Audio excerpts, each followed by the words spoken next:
भाई उस्मान गनी साहब के वालिद मरहूम मोहम्मद नवाज़ साहब रहमतुल्लाह अलैह, दुआ है अल्लाह तबारक व तआला उनके दर्जात बुलंद फरमाए, जन्नत में आला मकाम अता फरमाए, पसमानदगान को सब्र जमील अता फरमाए। हज़रत मोहतरम, अल्लाह और उसके रसूल ने हमें बहुत सारे अहकाम अता फरमाए। जिस तरह नमाज है, रोज़ा है, हज है, ज़कात है, ये चीज़ें फ़र्ज़ हैं। इसी तरह नबी करीम सल्लल्लाहु ताला अलैहि वसल्लम ने वालिदैन के लिए भी एक निसाब दिया है कि अगर तुम्हारे वालिदैन हयात हैं तो उनके हुकूक क्या हैं, और अगर इस दुनिया से चले गए हैं फिर उनके हुकूक क्या हैं। अल्लाह पाक ने इरशाद फरमाया, वाबिल वालिदैन इहसाना, वालिदैन के साथ एहसान करो। जब दुनिया में हैं उनकी फरमाबरदारी करनी है, उनकी खिदमत करनी है, और अगर वो मकरूज़ हैं तो कर्ज़ अदा करना है, अगर बीमार हैं तो इलाज करना है, और अगर कमज़ोर हैं तो उनका सहारा बनना है। यानी उनकी हयात में जिस जिस चीज़ की उनको ज़रूरत है वो औलाद को पूरा करना वाजिब है।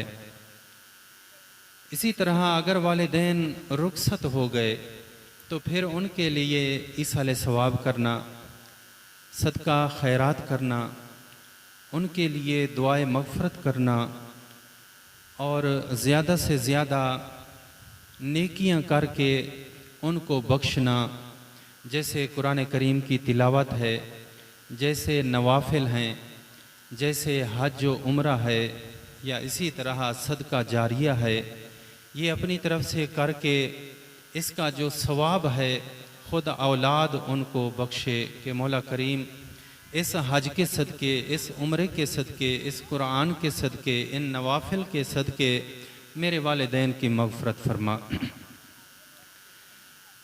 हज़रत मोहतरम नबी करीम सल्लल्लाहु ताला अलैहि वसल्लम अपनी हयात में अपने वालिदैन को कसरत के साथ याद किया करते और इरशाद फरमाते कि काश आज मेरे वालिदैन ज़िंदा होते, मेरे सामने होते, आज वो मेरी सरदारियाँ देखते, आज वो मेरी शान व शौकत देखते, आज वो मेरी नबूवत देखते, आज वो मुझे देखते और मैं उनको देखता और मैं उनकी खिदमत करता। तो नबी करीम सल्लल्लाहु ताला अलैहि वसल्लम ने अपनी उम्मत को एक निसाब दिया है। हुज़ूर अलैहिस्सलातु वस्सलाम ने इरशाद फरमाया कि काश ऐसा होता कि मैं नमाज पढ़ रहा होता।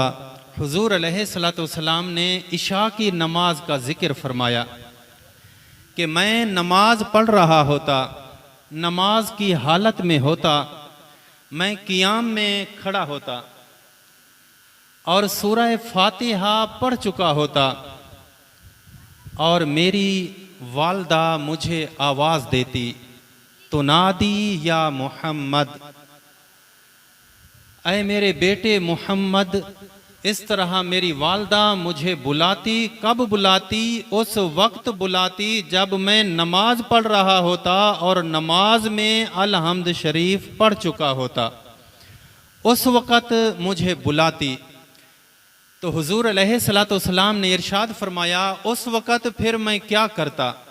जब मैं नमाज पढ़ रहा होता, अल हम्द शरीफ पढ़ ली होती और मेरी वालदा ने मुझे आवाज़ दी होती, तो हुज़ूर अलैहिस्सलातु वस्सलाम ने इरशाद फरमाया, मैं यूँ करता, ला अजबतुहा लब्बैक, मैं उस वक़्त उसी हालत में अपनी वालदा को जवाब देता कि ऐ मेरी अम्मा जान, मैं हाजिर हूँ, हुक्म करो, मेरे लिए क्या हुक्म है।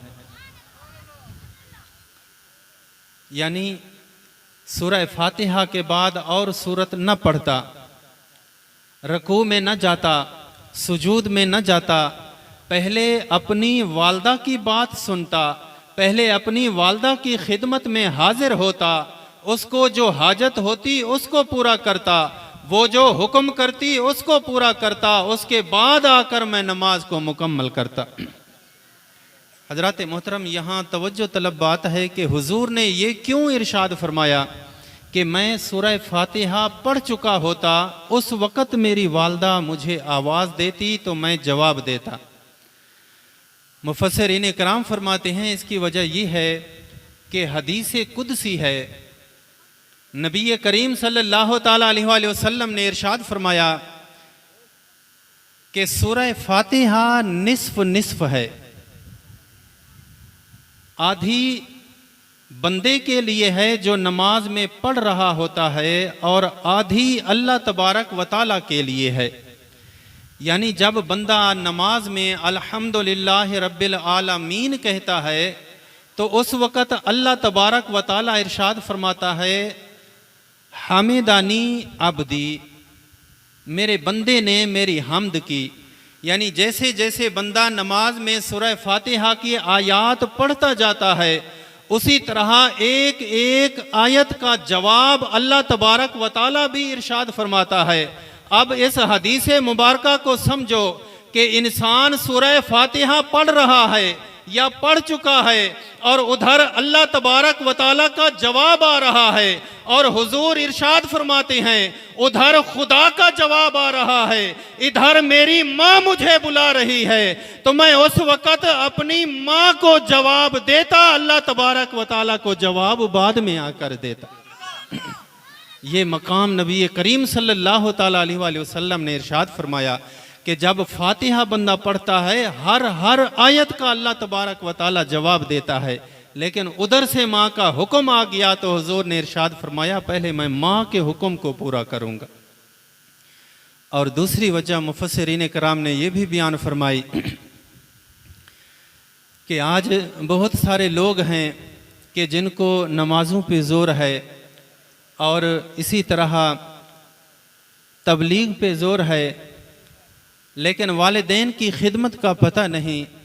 तो हुजूर अलैहिस्सलातु वस्सलाम ने यह भी तसव्वुर इरशाद फरमाया कि ऐ नमाज़ें पढ़ने वालों अपने वालिदैन के हुकूक पूरे करना, तबलीग करने वालों अपने वालिदैन के हुकूक पूरे करना, इसी तरह सबसे पहले अपने वालिदैन के हुकूक पूरे करना।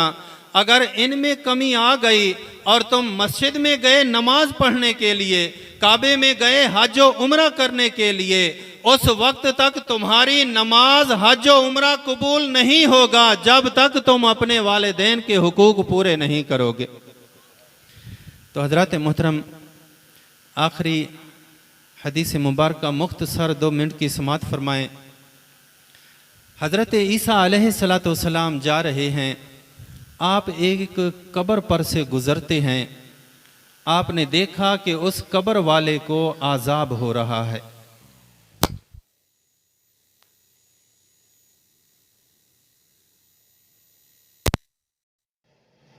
जब आप वापस आते हैं, पहले देखा कि उस कब्र वाले को आज़ाब हो रहा है, उसकी कब्र में आग जल रही है, आग भड़क रही है, लेकिन आप आगे तशरीफ ले गए, आपने कज़ाए हाजत के बाद इस्तंजा फरमाया।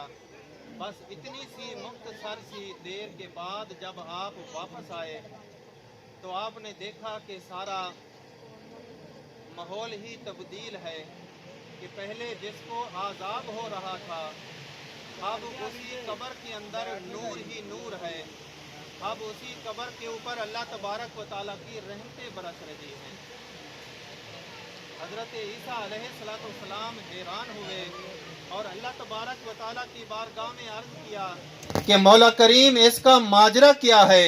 अभी थोड़ी देर पहले इस कब्र में आई थी, इस कब्र वाले को आज़ाब हो रहा था, लेकिन चंद ही घड़ियों के बाद जब मैं वापस आया तो अब इसकी कब्र में नूर ही नूर है और रहमतें ही रहमतें नाजिल हो रही हैं। तो अल्लाह तबारक व तआला ने इरशाद फरमाया, ऐ रूहुल्लाह, बात यह है कि जब ये बंदा मरने वाला था, इसने अपनी बीवी को वसीयत की थी जब इसकी बीवी हामला थी कि अगर अल्लाह तबारक व ताला तुम्हें बेटा अता फरमाए तो उसको मस्जिद में कुरान करीम पढ़ने के लिए या अल्लाह की किताब पढ़ने के लिए भेजना।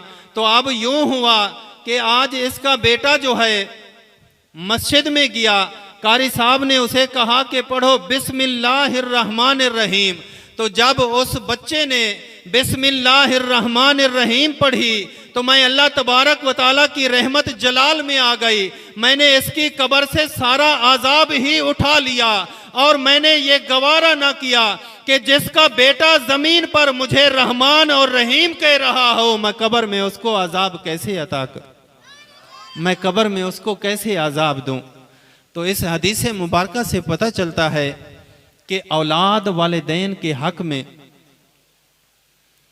जब इबादत करती है अल्लाह तबारक व ताला की, नफिल पढ़ती है, कुरान करीम पढ़ती है, हज उम्रा करती है, सदका खैरात करती है, तो औलाद की नेकी से वालिदैन की मगफरत होती है, औलाद की नेकी से वालिदैन की निजात होती है। दुआ है अल्लाह तबारक व ताला हम सबको जिनके वालिदैन इस दुनिया से रुखसत हो गए उनके लिए ज़्यादा से ज़्यादा दुआए मगफरत करने की तौफीक अता फरमाए। आमीन सुमा आमीन।